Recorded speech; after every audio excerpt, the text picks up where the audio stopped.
last 8 weeks I've interviewed 40 formerly abducted women in northern Uganda about their post-conflict lives. Women like Janet, Christine, Mary, Jennifer and Alice. Their lives will never be quite the same after their time in the bush with the LRA. But I wanted to adopt an irregular journalistic approach in my research. I call it Anthropografia. It's a visual advocacy of sorts. I wanted them to actively participate, to see the world through their eyes, to help me represent their own stories. This would allow me to battle their research fatigue, to tell their story accurately, to gain a fly-on-the-wall view of their daily lives, and to teach them a new skill. Each woman was given basic camera training and instruction in basic composition and lighting.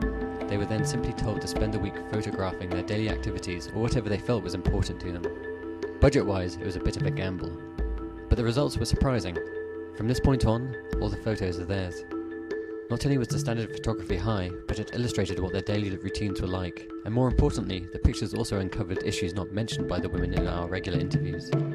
Christine's photos of cows, for example, revealed how a neighbour allows his cattle to graze on her land every day, destroying her crops. Being a woman and a former rebel, he ignores her protests, and the local councillor has done nothing about the matter. She says her neighbours are also trying to take over her land. As a single mother and former abductee in a patriarchal society, she's fighting a losing battle. Another of Christine's photos show one of her children's fathers. Turns out he has since left her, using her past as a rebel as an excuse. He's refused to go and get a HIV test with her. Similarly, Janet's photo of her in bed revealed that she had to spend half a month's wages on malaria medication. But the majority of the photos simply depict the daily lives of these women, their children, their friends, their daily chores that include digging, tailoring, borehole trips, cleaning, cooking, and hand washing their own laundry.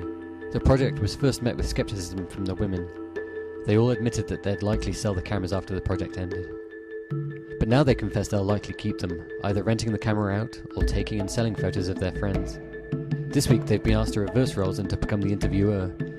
They all have friends who are also formerly abducted women, and so I've asked them to do short video interviews with them. Again, this not only gives more information into these women's lives, but also makes them feel part of the project. But there have been challenges. One woman was mugged and had her camera stolen, another has been impeded by the NGO from using the camera.